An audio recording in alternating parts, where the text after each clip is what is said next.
Tala flaval whapoponga o Tala fau mo le nei vaenga o le awaule. O le sefulu ono le nei o aso talu na whaanga solo le te elu mal palemene o tangata e le talieina polo ingal COVID sefulu maleiva. Ua whaalia le soe whaapeo ta avale a tangata te e o lo paka le malai ta alo le Sky Stadium. O le a le to e paka i au noa male tutongi a matatu le tu lai ono i le tae o le asotofi. Na tūsia ma whaasala lau se tase o tangata te e se tūsina wha o atu ia i lātou le olo o tā uai. E te tawana tutongi le tupes fulu lima tā la i le aso, po le whaasala ina loa i le ono lima tā la. A le tutongi ia le asala, o le ave sea wha malo si loa lātou tā vale, watu ina atu fo i le tu lai ono le tae o le aso tofi au o atu iai. Wave e sea fale ie mao lātou apitanga. Na whaamaunia le polisilo le Sky Stadium Shane Harmon lea tusi i se talanoanga le televise i le tae awana leila.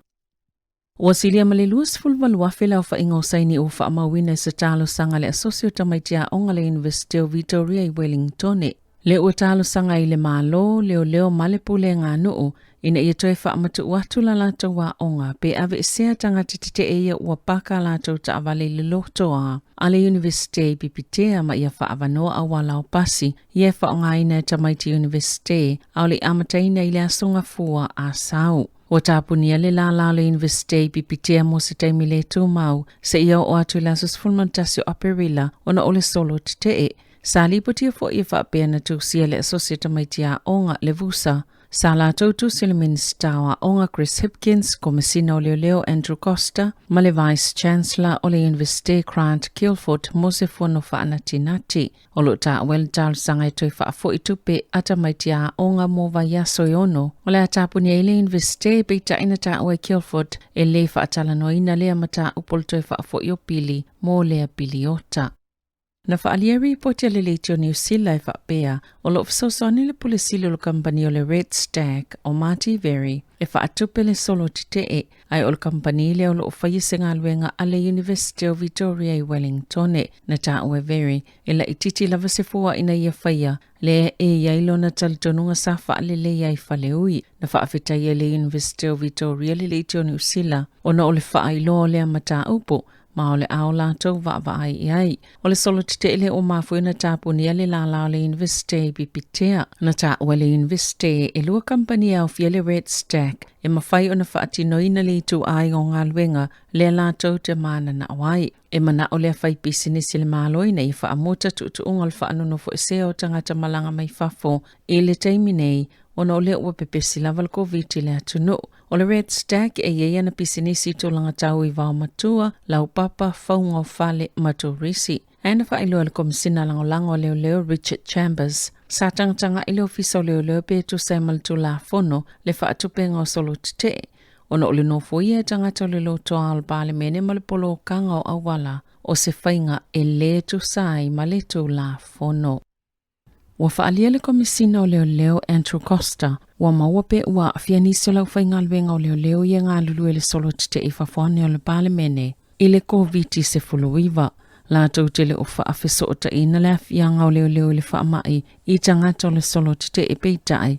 O lātou tā uolo lātou wofo pe a whai e leo i eini tangata te e o a awhia e le COVID. Na fola e leo le ato o tele ma malo sila lātou ngā luenga i le aso. Ma le a wha awau fwoi ona leo ina vaenga o le taulanga i e ulufale atuai tangata te e ina ia wha mamafa tu unga. E mawhai ona ulufale atuai a lātou ta avale. Wali iputia le tutu mamau ese o wha lampa tuputonga ia iele so otanga ma le solo te e. Ma inga yo inga wha atupu vevesi ia u wha opopoina a tangata e wha asanga i poloa inga o COVID-19 fuluiva. Na ta ue nisi o reporti le Diane Leilani wha amatalanga po o se moli mau se taulele e wha pea na ia vaaya. Ni whainga wha o lima na whaia ni tangata te e se to olua i se isi fo i tangata na ia i le solo. Na tā ua fu is wha putonga o whai masui o tangata te le pāle mene, le wha te ia o i lātou ni amionga wha vivesi o lo o whai e nisi, ma ua mana na o ina ia ngā lulu e pēr ma leo, ma i lātou na wha atulanga ina le solo e ave se ai i lātou nei o lo o whai e amionga.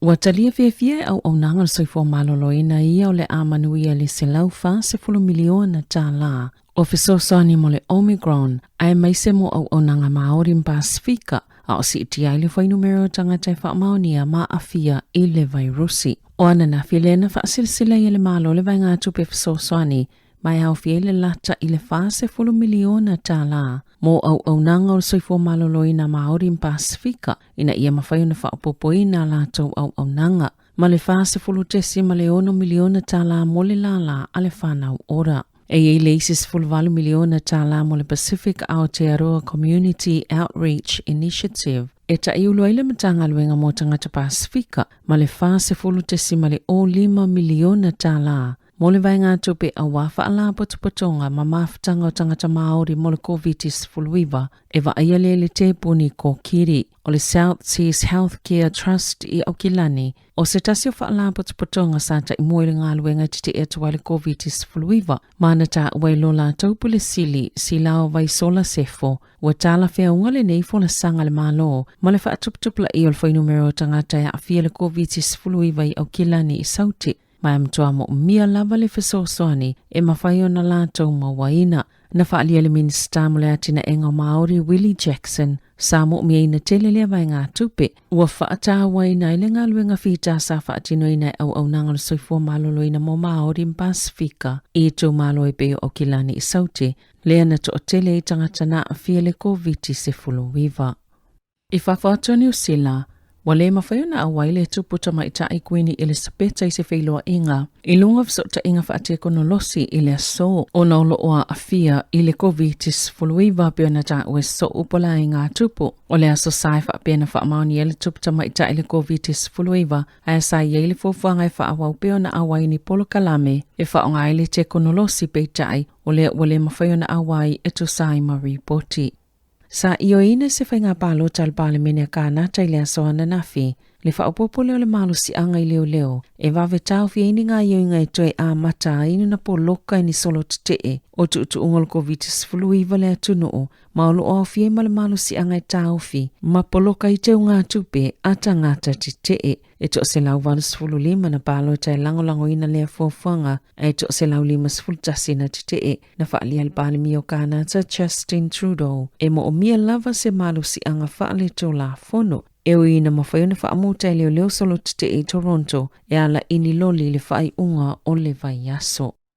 Wa iyo ina whaatasia malo e luas fulfitu i tutono le Unia Europa, ni tapu o whaatulanga ina e whaasanga i sui al malo Lucia, ona o ala taunga yo inga lo whaia Ukraine, peo na ta ua le minsta alwai whafo falani, mana ia ta ua, o le malilianga le ua whaia, o le a whai na i Lucia mai matua o ngā lava, e le ngata o le a fia i sui al maota mau lalo le palemene a Lucia, e whaapia fo i tangata taito o tasia na o fia le whaingo le malilianga, e ave ai fita Lucia i tō malo i sisifo Ukraine, i e whaapia ua tūto o tasi, o le a fia fo i polisi tau tupe, a Lucia i e yele so o tanga ma Ukraine. Ono le a whaititi o la tau avanoi ma keti tau tupe a le Unia Europa, na tau fie sia mani le whaangaio ingo se paipai whaawi ai, le kesi mai Lucia, le o ta ue whaapio se malilia ngai whaitau biliona Tala. Na whaasisila le Palemio Britannia Boris Johnson ni whale tupe se 5 Lucia, mani tangata mau o losi totolu, o le ua a fia ia tapu ua whaia.